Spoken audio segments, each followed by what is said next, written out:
How's it going, everybody? Tommy B coming at you. BTV, man. It's the way we do it at AFC. We love AFC, as you know, the new and improved. Been doing this in here now for since June 15th. So we're almost at 2 months now since we've been open training pro fighters. July 6th, we opened for regular people. And everybody's welcome to come train with us now. It's a lot of fun. We're getting in shape. We're having fun. There's guys, girls, kids, everybody. So come on down, have some fun. It's $20 per session or $100 a month. You can't beat that, man. So, anybody can tell you that, like, $100 a month is nothing in New York. On Long Island, the average school charges $170 a month. So we're pretty cheap. $20 a visit. If you're going to other schools, you can come here. We don't prefer that you come here and go to other schools, but if you want to, if your teachers are okay with you coming here to sharpen up your tools, a lot of people do that, you're welcome to come here to train with us sometimes, and still be loyal to your school. I'm friends with most of the trainers out there, most of the traditional and the hardcore, MMA schools and kickboxing, even boxing gyms. Everybody's welcome in our place. As long as you have the approval of your teacher or your trainer, you're allowed to come here. We're not here to try and take anybody's students or anything like that. We share in our knowledge with everybody, man. We love the sport. I love helping everybody in the sport, whether they're my students or not. I'm affiliated with them. I want us all to grow together. I don't care what style you're from. I don't care what neighborhood you're from. We're all the same, man. We're all here working together to build the sport up, whether it's boxing, kickboxing, mixed martial arts, or whether it's point karate. I don't care. Martial arts is martial arts, and I love all martial arts, and I respect every single one of you. So if any of you ever need any kind of help, just call me. I'm always there for my brothers and sisters in martial arts. What I want to talk about a little bit today is people have been asking me a lot since I've been doing these videos. I talked a little bit about my history with my trainers, from wrestling to boxing to kickboxing with Sanchow, with my teacher Moses Rocho and all of that. I think people misconstrue sometimes what I mean by experience. A lot of guys today, they want to have 5-10 fights and turn pro, which is kind of normal today, but I really don't advise. If you're young enough, stay amateur for as long as you can. Get as much experience you can, traveling international, traveling as much as you can, so that way when you turn pro, you're on fire. They're going to be begging for you to turn pro. And when you turn pro, it's like being let's say in boxing, use boxing for example. Kids fight for many years in the silver gloves, the golden gloves, go to nationals, the worlds, and then they'll turn pro. And if they're those guys that are winning all of those tournaments, when they turn pro, everybody wants them to fight for them. So they're the guys who are going to get the best sponsors, the best promoters, and it's the same thing in kickboxing or MMA. If you have a very limited background, you might have something that's going to take you like so far, but eventually people are going to see through to your weaknesses. It's better to work as hard as you can and get as good as you can, and learn from your mistakes as an amateur. So that way when you turn pro, you believe me, there's still going to be mistakes. You're going to fight better people. You're going to get hit harder, but you're going to be more accustomed to it. You're going to know what it's like to get hurt, what it's like to go really long rounds, really hard rounds, or what it's like to fight when you're sick. I mean, I can give you examples of all of that because I had a lot of fights, man. So I'll give you a little bit of my history just in kickboxing, okay? Besides the stuff I talked about before, that I wrestled prior to that and did boxing prior to that. When I started in kickboxing, there really wasn't much kickboxing around except for pro kickboxing. So who wants to just turn pro, like people trying to do today? I think I was smart enough not to do that. So I wanted to fight. I wanted to fight as much as I could. So the school I went into was a Chinese Kung Fu fighting school, in the Sifu Moses Rocho. And I wanted to fight those rules because it kind of fit what I was good at. I was a street fighter that can wrestle and punch real hard. So you can punch, kick, and do any throw you wanted. Some of the fights you can do grappling on the ground. Some of them you could do knees. There's all different rules every time I went to a different event at that point because it was kind of developing at that time. That was before it was in the ring and it was only on a platform. There was all different organizations in the U.S. trying to build it up, and I took part in all of them. So that was prior to 1994 when they started having big events, which I competed in, and then I turned pro. So I had a lot of Sanchow experience as an amateur, but besides that, I also did karate tournaments. I went to everything I could possibly go to, whether it's karate. I got disqualified a lot, but you know what? It was fun. It was experience. And, I wasn't trying to be like a pretty fighter. I was just trying to get sharper and sharper in my punches and kicks. So my long-term goal was always, from day one, I wanted to be a pro world champion. I told my wife that, which she was my girlfriend at the time. She's like, what are you doing? You're getting disqualified in these events because you're knocking people out. So it's like, well, it's just practice. I'm going to be knocking people out for my whole life because I'm going to be the world champion. And she's like, well, you got a lot of, you really sure it does? I'm like, absolutely. It's not if, it's when. I will get that world championship. And I don't want to be a local champion. I want to be the undisputed champion of the world. That was my goal from the day I walked into Moses Orocho's school. And he can tell you that. I never, ever stepped back. I don't mean I didn't in the ring much either, but once I committed, that was it, man. I just trained every day. I was working full time. I owned the trucking business at the time. I worked at it. I worked like 16 hours a day sometimes. I would still get up half hour early to go running. I'd come home and I'd still train for at least an hour or two if I could every single day while I was doing all of that. So for people to say that you can't get to training because you're working or whatever, it's all bullcrap, man. If you want it, you'll do it. You'll find a way. You'll rearrange your schedule. Get a different job. Do what you need to do to become the best you can be. Or else you're wasting your time, man. That's the truth of the matter. So let's get back to some of my fight experiences. I hear these questions. I get messages every day about them. So as an amateur, this is before turning pro, I did the karate tournaments. I did the kickboxing fights. I did Sanshao fights, many, many Sanshao fights. I also did continuous fighting in Kung Fu tournaments. They would have continuous, which is basically kickboxing one round at a time, like a karate tournament, but it's like, they call it light contact, but there's nothing light about it. So it was like kickboxing one round at a time, and you'd fight multiple fights. So I would go to a tournament and fight maybe 3 to 5 matches, and then fight for the grand championship against the heavyweight and the lightweight, whatever it was.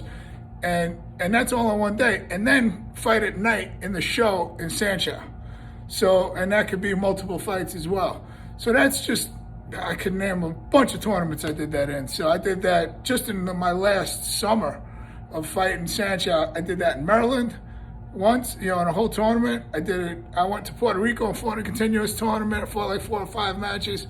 I came back and went to Florida and fought in the USA WKF tournament and fought Sanshao and continuous and won every single match. And it was like God knows how many matches, because I fought like 4 matches to win the middleweight division in continuous.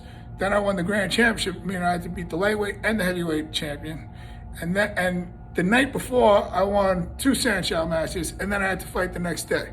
So just to give you an example, I had more fights in that weekend than a lot of these guys today that claim to be big stars have in their whole career. So that's not to put them down. What I'm trying to express here is that don't give that up. Just keep fighting, keep getting that experience. Fight everywhere. Fight as much as you can. Fight under different rules. Make sure you have the right trainers to, so you're doing the right thing. You're learning properly to fight in those rules.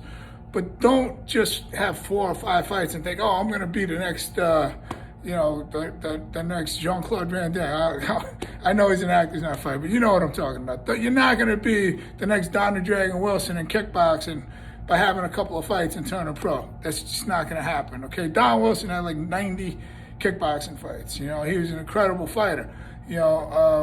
Guys that, like, if you look in the UFC, there's guys who came from wrestling and turned pro, but these guys were like, they were superstar wrestlers, world-class wrestlers that are used to fighting. Fighting, I call everything fighting, but used to wrestling, like, in major tournaments, so you're wrestling in the Big Ten. You're wrestling in front of thousands and thousands of people, so you're already used to that. So now you learn some basic punches and kicks, and you stick to your strength, and then you get better as you go on. That's how those guys made it. They didn't just walk off the street and walk in and turn pro MMA. It just, that's not going to happen. Unless you have a superior skill at one thing or another, there's very little chance that you're going to become like this big star in MMA. You need to get good at something first. And if it's an MMA school, you're going to get good at just MMA and just keep building and building. that's fine, but don't do it in 3 to 5 fights, you know? If you're gonna do kickboxing first, become a kickboxing champion. Get real international experience before you go on to other things. You know, Randy Couture was a great wrestler, became, at an older age, became UFC champion, you know?